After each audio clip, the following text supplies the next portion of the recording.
La dialectique de la noblesse chez les Keltamatchèques. Une sagesse fondée sur les vertus morales. La conception de la noblesse, telle que nous l'appréhendons communément, est intrinsèquement une construction anthropologique, une architecture sociale érigée par les hommes à travers des partages, des consensus et une répartition, délibérée des rôles et des fonctions au sein de la collectivité.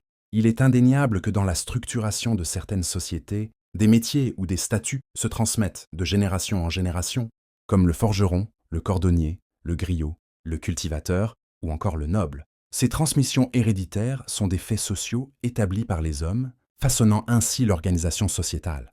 Prenons l'exemple du forgeron, dont le rôle social est précisément de maîtriser la métallurgie, de façonner les ustensiles du quotidien, de créer les parures nuptiales et les ornements, des tâches qui ne relèvent pas des compétences attribuées à celui que l'on désignerait comme noble.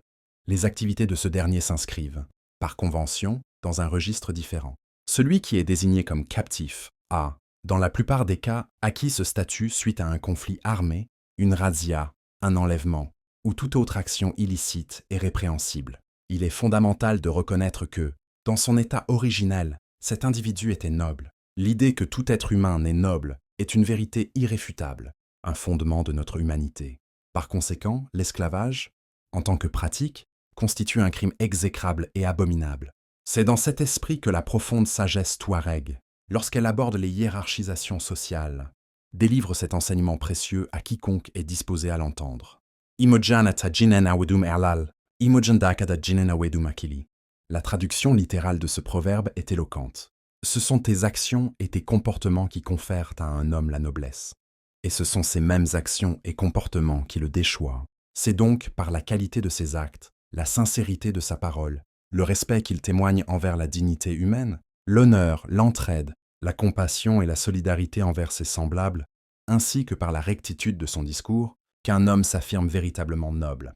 Voilà la véritable et la digne noblesse. À l'inverse, celui qui ne manifeste pas ces caractéristiques, qui bafoue ses valeurs humanistes, qui sème la discorde, la violence et le désordre, manquant de respect envers ses semblables, se positionne à l'opposé de la noblesse. Il est primordial de souligner la concordance frappante de cette conception touareg, ancestrale avec certains préceptes coraniques, qui stipulent en substance que tous les hommes sont libres et égaux devant Dieu, et ce sont les bonnes œuvres qui les départageront le jour de la rétribution. À suivre, Mémoire d'un continent.